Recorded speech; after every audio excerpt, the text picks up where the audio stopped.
పిల్లలు స్కూల్ నుండి వచ్చేసరికి ఏదైనా స్నాక్ చేద్దాం అనుకున్న ఈలోపు ఫ్రిడ్జ్లో లాస్ట్ వీక్ మార్కెట్లో తెచ్చిన బజ్జీ మిరపకాయలు అయితే కనిపించాయి. మిరపకాయ బజ్జీ చేయడం కోసం ముందుగా నేను గిన్నెలో శనగపిండి 2 కప్పులు తీసుకున్నాను.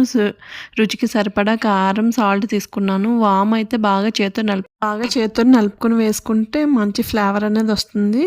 స్టవ్ మీద ఆయిల్ పెట్టుకొని బాగా మరగనివ్వాలి. నేను మార్నింగ్ లంచ్ బాక్స్ కోసం దొండకాయ ఫ్రై చేశాను. దానిలోనే కొంచెం ఆయిల్ వేసి బాగా మరగబెట్టేసా. ఇప్పుడు మరిగినాక ఇంకా బజ్జీలు అయితే వేసుకుంటున్నాను. పెద్దమ్మాయి చిన్నప్పుడు ఏది తినేది కాదు అసలు. ఉల్లిపాయలు, కరివేపాకు అన్నీ తీసి పక్కన పెట్టేది. ఇప్పుడైతే మాత్రం కొంచెం బెటర్ అయింది, అన్నీ తింటుంది. హైదరాబాద్లో వర్షాలు కూడా పడుతున్నాయి కాబట్టి ఇంకా 2 కలిసి వచ్చాయి. ఇంకా వేడి బజ్జీలు వేసుకొని తింటే బాగుంటుందని ఇంకైతే వేసాం. మా పిల్లలు స్కూల్ నుంచి వచ్చేసరికి బజ్జీలు పకోడీ అయితే ఇంకా రెడీ చేసేసాను. లాస్ట్లో కొద్దిగా పిండి మిగిలిపోతే దాంట్లో కొద్దిగా ఉల్లిపాయలు వేసేసి పకోడీ అయితే చేస్తాను. ఈ వీడియో మీకు నచ్చితే లైక్ చేయండి, షేర్ చేయండి, సబ్స్క్రైబ్ చేసుకోండి.